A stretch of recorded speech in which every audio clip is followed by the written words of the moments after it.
Hello dear students. Since 2019 NMC, that is National Medical Commission, has implemented CBME, that is Competency Based Medical Education, and universities all over India adopted this CBME.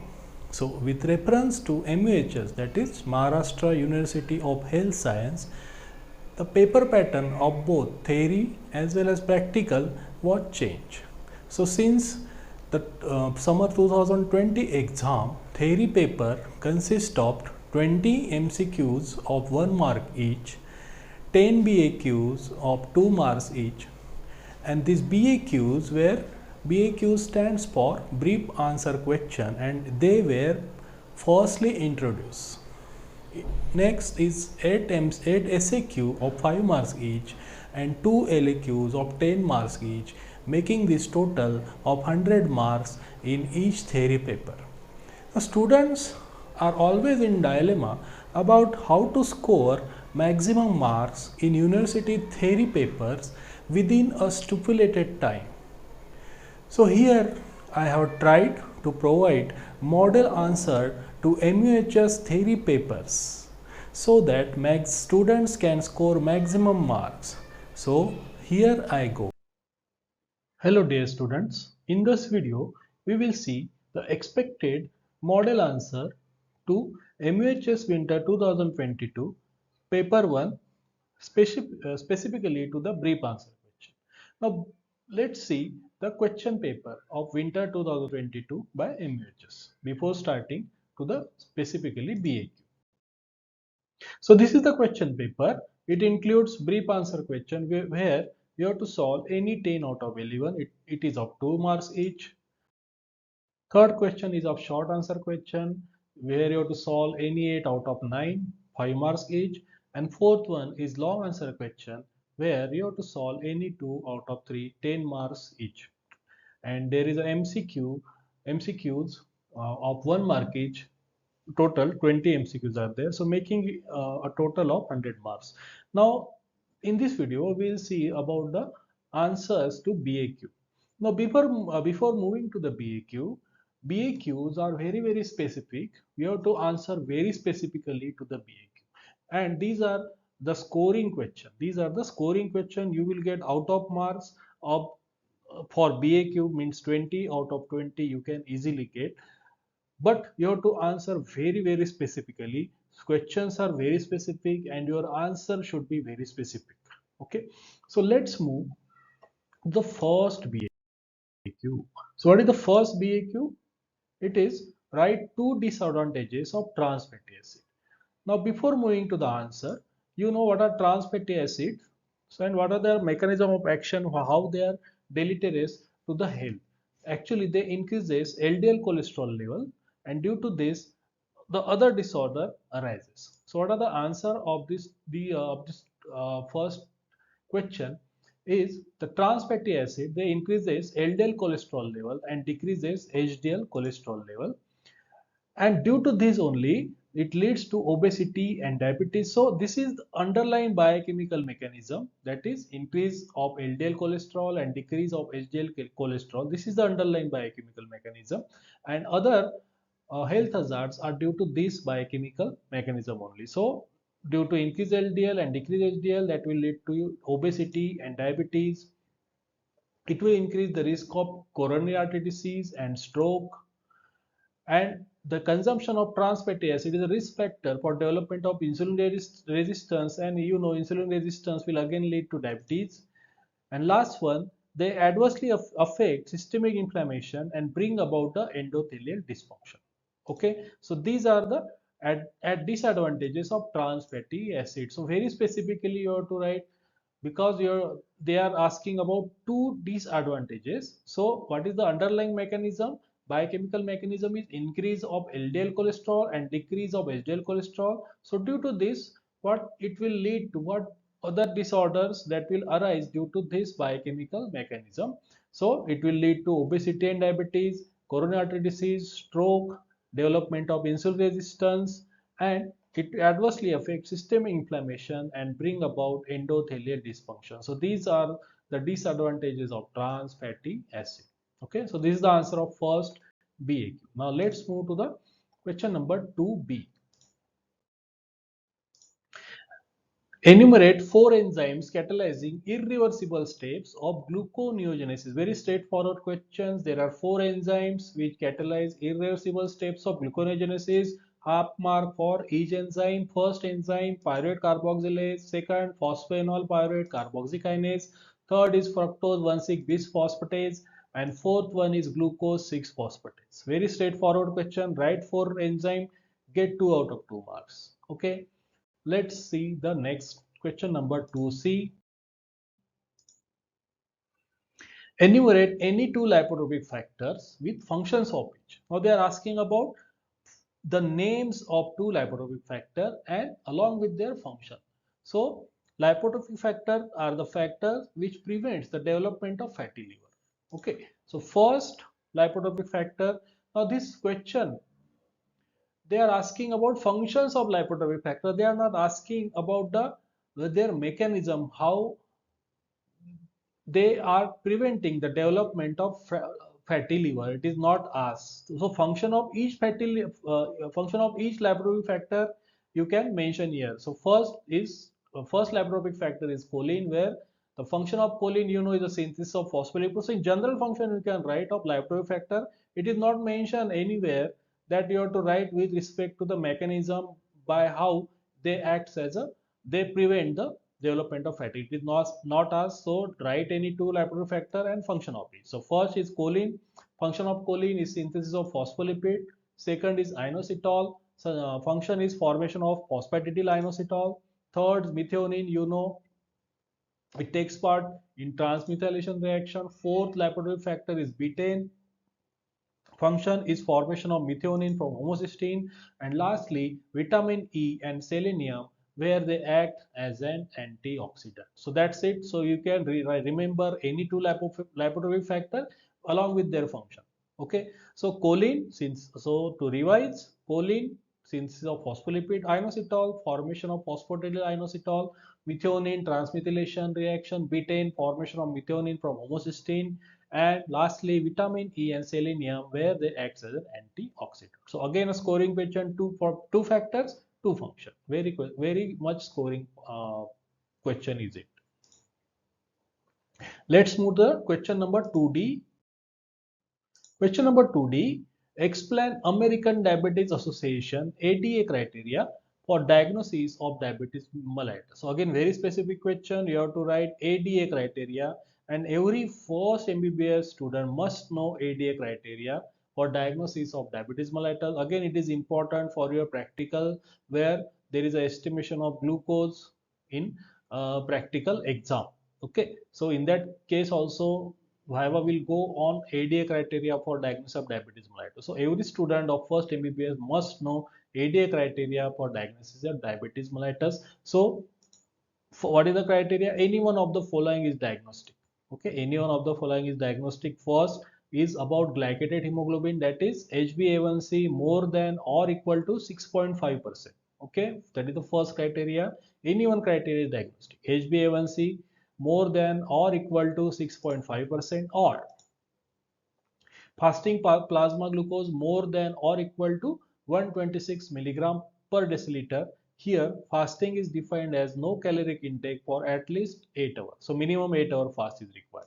Or 2-hour plasma glucose more than or equal to 200 milligram per cent, okay, or milligram per deciliter during OGTT, that is oral glucose tolerance test. Okay, 2-hour plasma glucose more than or equal to 200 milligram per deciliter during an OGTT, and this OGTT should be performed as described by the World Health Organization, that is WHO, using a glucose load containing the equivalent of 75 gram unaddressed glucose dissolved in water. Okay, this is the third.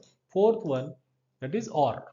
Okay, again OR. So in a patient with classic symptoms of hyperglycemia or hyperglycemic crisis, a random plasma glucose more than or equal to 200 milligram per deciliter. Okay, now any one of these is diagnostics, either HbA1c, either FPG, either 2-hour plasma glucose, or random plasma glucose. So anyone. So that is the word is OR. So any one of these 1, 2, 3, 4, any one of these four is diagnostic of diabetes mellitus. Okay, so what is this asterisk represent?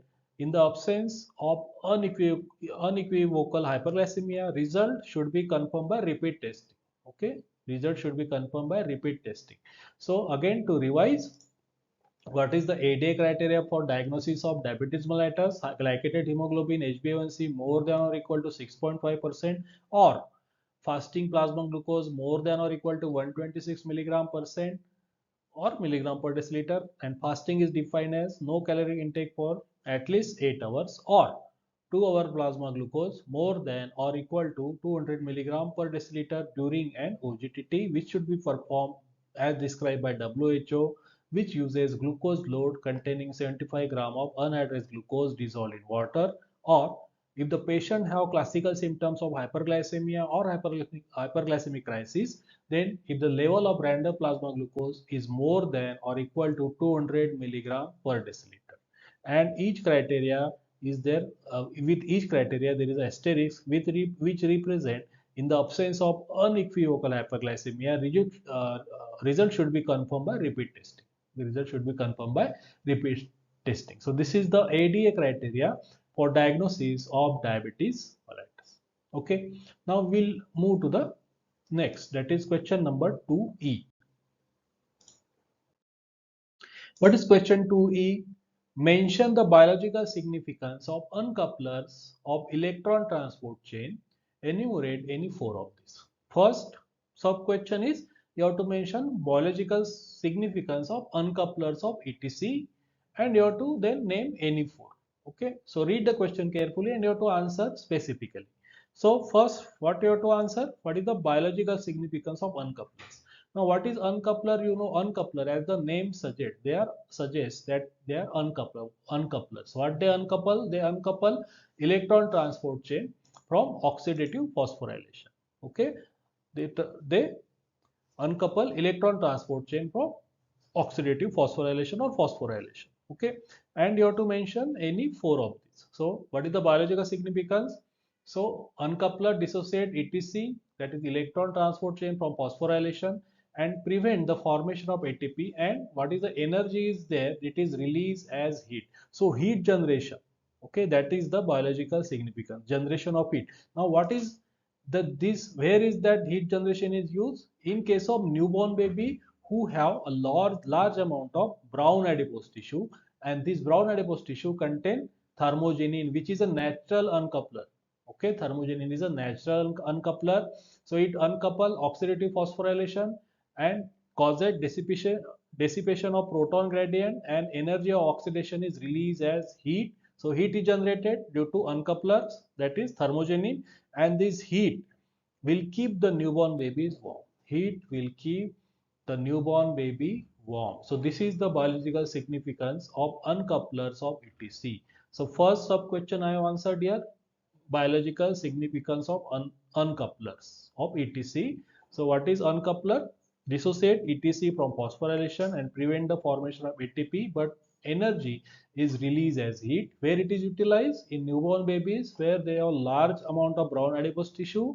Brown adipose tissue contain thermogenin, which is a natural uncoupler. So heat which is released will keep the newborn baby warm. Okay, now enumerate any four. Next sub question is enumerate any four. So very easy to remember. First is 2,4-dinitrophenol. Along with it, easy to remember. You have to, in place of phenol, just write cresol. Okay, 2,4-dinitrophenol, 2,4-dinitrocresol, 2. One is already I have mentioned here, thermogenin. Along with thermogenin, there is a thyroxine. Fourth one, okay, natural uncoupler. Fifth one is long chain fatty acid, and sixth one unconjugated bilirubin.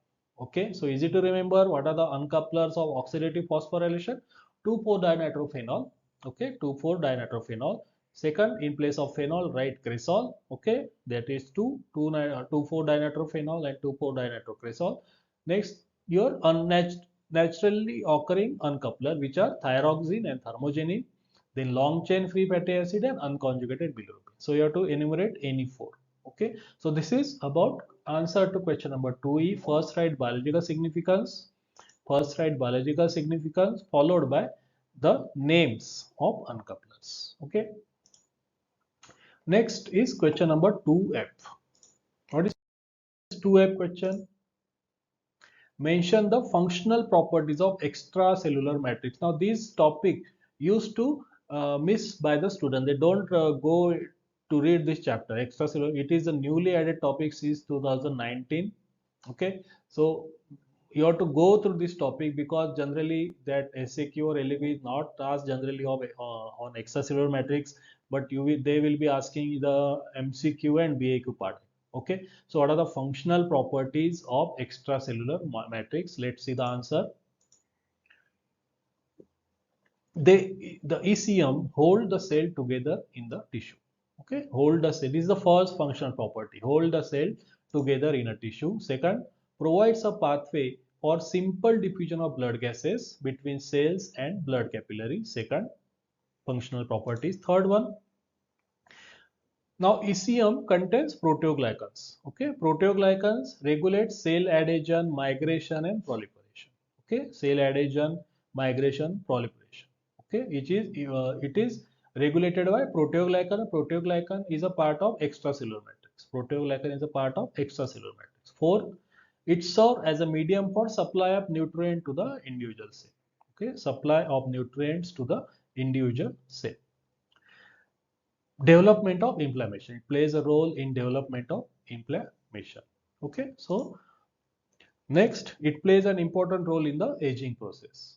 Okay, role in the aging process. So you have to, for 2 marks, write 4 points. Okay, because consider 0.5 marks for each point, but this answer or point should be different. Okay, it should be different. Okay, don't write it suppose example, it prevent atherosclerosis. I am talking about in general, as giving any example like it prevent. The first point you are writing prevention of atherosclerosis, and again second point you are mentioning it, again the same point you are repeating, that will not do. You have to write the 4 different points. Okay, 4 different points, 0.5 marks for each point. So to revise, functional properties of extracellular matrix: hold the cell together in the tissue.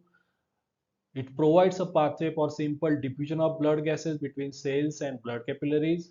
Proteoglycans, which are a part of ECM, regulate cell adhesion, migration and proliferation, supply of nutrient, development of inflammation and aging process. Okay, holding of the cell together in the tissue, diffusion of blood gases, cell adhesion, migration, proliferation, supply of nutrients, inflammation and in aging process. Okay, so these are the functional properties of extracellular matrix. So write 4. Okay, whenever you are writing answer to BAQ, make it a point to write 4 different points. Okay, let's see the next question.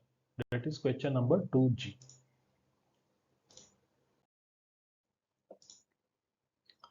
Write the process of secondary active transport with one example. Okay, process of secondary active transport with one example. Now this is taken from your chapter number 1, cell and transport across cell membrane. Okay, so in that chapter, what important thing you have to remember for exam is your cell membrane and this different transport mechanism. Okay, so let's see the answer. What is this in this? What is the answer for this question? Process of secondary active transport with one example. So it is better if you draw a diagram. Okay, so what is secondary active transport? You have to write what is it. So it is the transport of molecule that uses electrochemical gradient across the plasma membrane at its as its energy source. So what? So active transport. So active means it requires energy. Okay, it requires energy. Now secondary active means from where it is getting energy. It is getting energy using electrochemical gradient across the plasma membrane. Okay, for example, now this you consider the movement of sodium from ECF to inside the cell. Okay, movement of, this is the example of secondary active transport. So whenever the sodium moves from ECF to cytoplasm, along with the sodium, the glucose molecule are also carried away inside the cell. So this is the secondary active transport. So what is the energy which is required to transport glucose from outside to inside the cell, that is provided by the electrochemical gradient, which is generated due to the transport of sodium ion from ECF to ICF, okay, from ECF to cytoplasm. Okay, so secondary active transport, what is it? Either it is the transport of molecule that uses electrochemical gradient across the plasma membrane at its energy source. So along with the other molecule, the first molecule get transported, for example, along with the sodium molecule, due to the electrochemical gradient generated by transport of sodium molecule from ECF to ICF or cytoplasm. Due to this electrochemical gradient, glucose is also getting transported. So the second sub question with one example, this already one example, here it is provided, one example is already provided, that is transport of glucose inside the cell along with the sodium. Okay, so movement of an ion down its electrochemical gradient is coupled with transport of another molecule. Okay, movement of ion down or along with this electrochemical gradient is coupled with the transport of another molecule. For example, here movement of sodium down the electrochemical gradient is coupled with the transport of glucose. Okay, very easy to remember. So example, there are lots of example about secondary active transport. One is already provided in front of you uh, along with the diagram here. Okay, transport of glucose along with the sodium from ECF to ICF. So in the where it is provided, or where this mechanism is present in the intestine and in the renal proximal tubule. Okay, in the intestine and in renal proximal tubule. Second example, sodium calcium exchanger in cardiac and skeletal muscle. Sorry, iodine pump in thyroid gland. Okay, so these are the examples. Okay, these are the examples. Okay, of secondary active transport. So secondary active transport, what are secondary active transport? The transport of one molecule. There is a transport of one molecule, and along with that, due to the electrochemical gradient which is generated due to the transport of one molecule, another molecule is also getting transported. Okay, for example, glucose get transported due to the electrochemical gradient produced by the transport of sodium from extracellular fluid to the cytoplasm. Okay, so better you draw a diagram there, which is not a time consuming process. Okay, it will save your time because BAQ very specific. Write the points, save your time for your LAQ and SAQ. Okay, don't waste your time for writing very long answer to the BAQ. Okay, second, next question is question number 2H, that is you have to write significance of dipalmitoyl lecithin. Significance of dipalmitoyl lecithin. You know what is dipalmitoyl lecithin? It is an surfactant. So you have to write the significance of dipalmitoyl lecithin. You already know the importance of dipalmitoyl lecithin is it acts as a surfactant. Okay, so you have to write the significance. So it is a major component of pulmonary surfactant. Now, what is the function of pulmonary surfactant? You have to mention here. So, pulmonary surfactant reduces surface tension at the air-liquid interface of the alveolus and thus prevent the collapse during the air exhalation. So, prevent the collapse of the lung. So, what is the function of pulmonary surfactant? Reduction of surface tension, and due to the reduction of surface tension, it prevent the lung collapse. Okay, prevent the lung collapse. So, what happens naturally if the surfactant deficient? There will be the collapsing of the lung. Okay, we will see in the next few points. So defect in the synthesis of dipalmitoyl lecithin will lead to a disease, that is respiratory distress syndrome. It will lead to the respiratory distress syndrome, which is one of the most common cause of morbidity in preterm neonates. It is the most common one of the most common cause of morbidity in preterm neonates. Now, what is again significant other than this? So first significance we have mentioned that it is a component of pulmonary surfactant. Next point we have mentioned what is the function of pulmonary surfactant, that is reduction of surface tension. Then what happens if DPL synthesis is defective? It will lead to a disease, that is respiratory distress syndrome, which is one of the most common cause of morbidity in preterm neonates. Then another significance is LS ratio, that is lecithin sphingomyelin ratio. Okay, lecithin sphingomyelin ratio or LS ratio in amniotic fluid in pregnancies of greater than 30 weeks is used to assess fetal lung maturity, whether there's preterm fetal. 30 weeks means preterm fetal. So if the you want to assess the maturity of that uh, fetus, then what we will do, you will take amniotic fluid, and what test you will do in amniotic fluid is a LS ratio. See about the lecithin sphingomyelin ratio, and how to interpret what should be the normal level. If LS ratio is less than 2.5, less than 2 is to 1, it points toward the immaturity of the fetal. So if the ratio is less than 2.5, if the ratio is less than 2 is to 1, it points toward immaturity of the lung of the fetus. Okay. Next significance, it also participate in the innate host defense, that is immunity, natural immunity. So it participate in the innate host defense against the inhaled pathogen. So generally, if this question is asked, the students go away just writing that it acts as a surfactant. Surfactant reduces surface tension and deficiency lead to RDS. So that will be only one significance. So what other significance you have to write? LS ratio, which is assessed in amniotic fluid if the pregnancy is of greater than 30 week duration. What is the significance of LS ratio in amniotic fluid? To assess the lung maturity. To assess the lung maturity. So if the ratio is less than 2 is to 1, it points toward the immature fetal lung. Okay. Next significance, participate in the innate host defense against the inhaled pathogen. It participate in the innate host defense against the inhaled pathogen. So these are the significance of dipalmityl lecithin. Don't just go away writing their function as a pulmonary surfactant. Don't just go away as just writing pulmonary surfactant will give you only 1 mark. Okay, so just don't write pulmonary surfactant.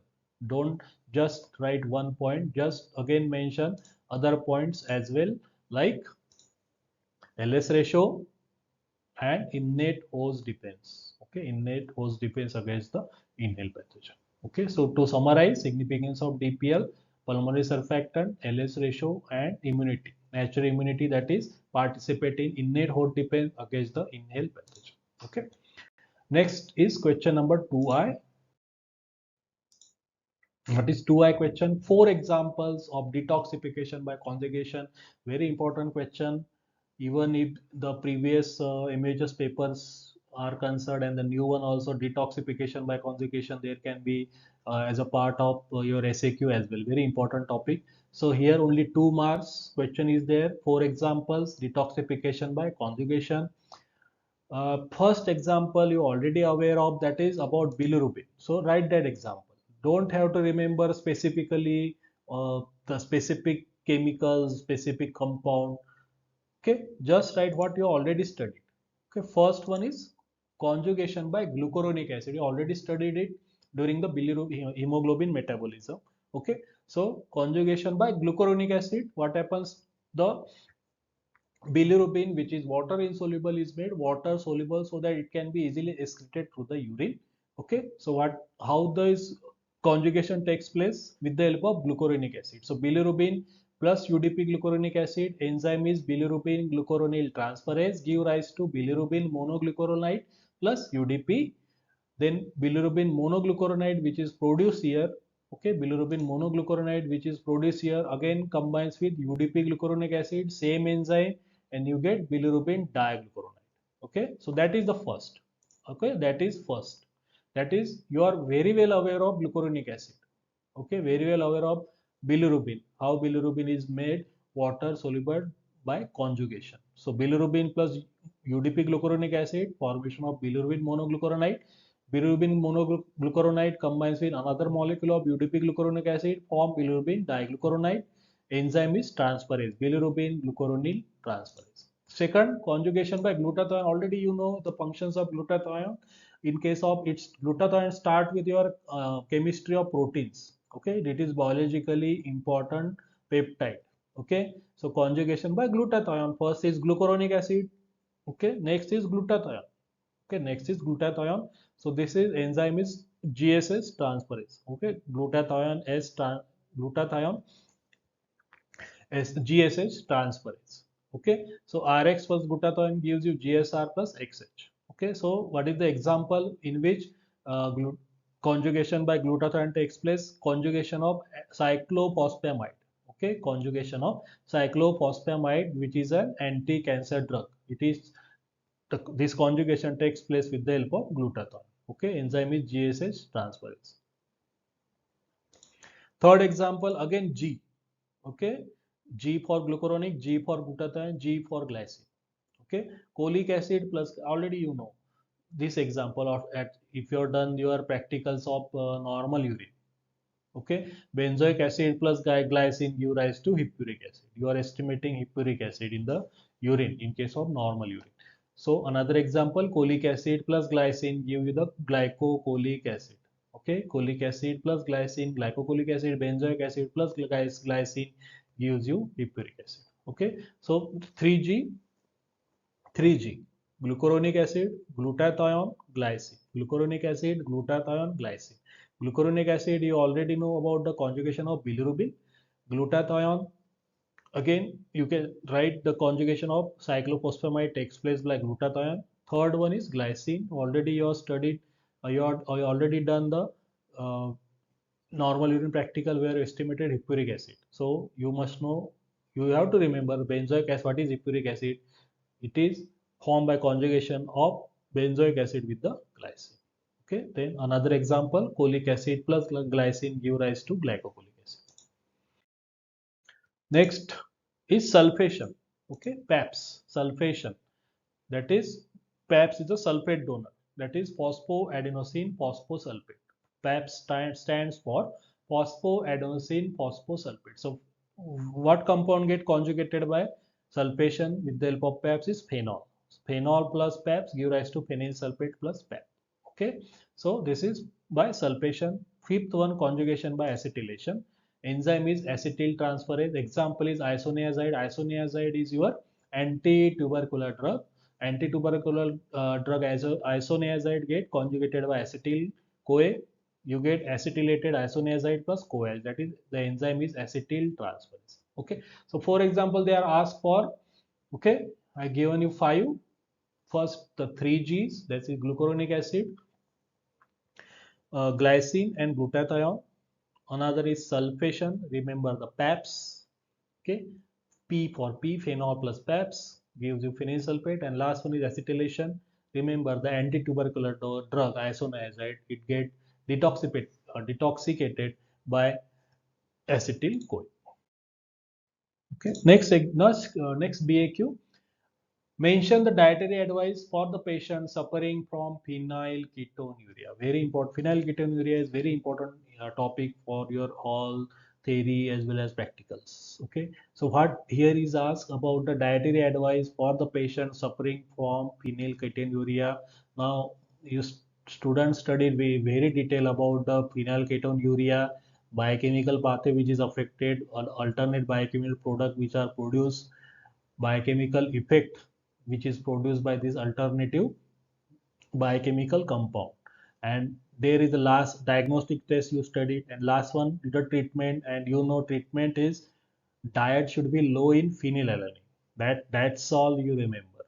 Okay, diet should be low in phenylalanine, but it is a 2 mark question, so you just cannot run away by writing diet low in phenylalanine. You have to add some other point also. Okay, so they are advised, they means patient who suffer from phenylketonuria, synthetic diet which is low in phenyl, that is the basic one. Synthetic diet which is low in phenylalanine. Okay, but it should maintain your normal nutrition. Low in phenylalanine means 10 to 20 milligram per kg body weight per day. Phenylalanine should be 10 to 20 milligram per kg body weight per day. Okay, now, how, when it should be initiated and when it should be completed? It should be initiated within first few weeks after birth and continue till 5 to 6 years of age, so as to maintain normal mental development. Okay, first few it should be started within the first few weeks after birth and continue till 5 to 6 years of age. Some books maintain a decade, that is 10 years, or some may require a lifelong low phenylalanine diet. Few cases may require lifelong low phenylalanine diet. Protein rich food consumption should be curtailed. Okay, it should be decreased. Okay, consumption of protein rich diet should be decreased. Now here phenylalanine is not converted to tyrosine, so tyrosine becomes an essential amino acid, otherwise it is a non-essential amino acid in presence of phenylalanine. But due to the phenylketonuria, phenylalanine is not getting converted to tyrosine, so tyrosine becomes an essential amino acid. So your diet, the patient's diet should contain adequate amount of tyrosine. Other important point is artificial sweetener, that is aspartame must be avoided.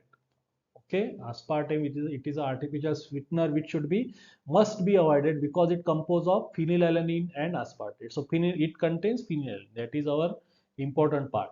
Okay, point of emphasis that it contains phenylalanine. Okay, so aspartame should be avoided. Now there is another a variant of phenylketonuria. So which is caused by biopterin and biopterin reductase deficiency. So in this scenario, the oral tetrahydrobiopterin should be given. Okay, oral tetrahydrobiopterin should be given, and diet of this patient must be supplied with tetrahydrobiopterin. Okay, diet of this patient must be supplied with tetrahydrobiopterin so that dihydroxyphenylalanine, 5-hydroxytryptophan should be there. Okay, diets must be supplied. Next BAQ is mention the normal reference ranges of CSF glucose and CSF protein, that is cerebrospinal fluid glucose and cerebrospinal fluid proteins. Very easy, very specific. Just write the range and get 2 marks. Save your time for LAQ and SAQ. Now that is for CSF glucose, it is 50 to 70 milligram per deciliter, and for CSF protein is 10 to 30 milligram per deciliter. So this is the last BAQ for this paper. Okay, so I will stop here. Thank you.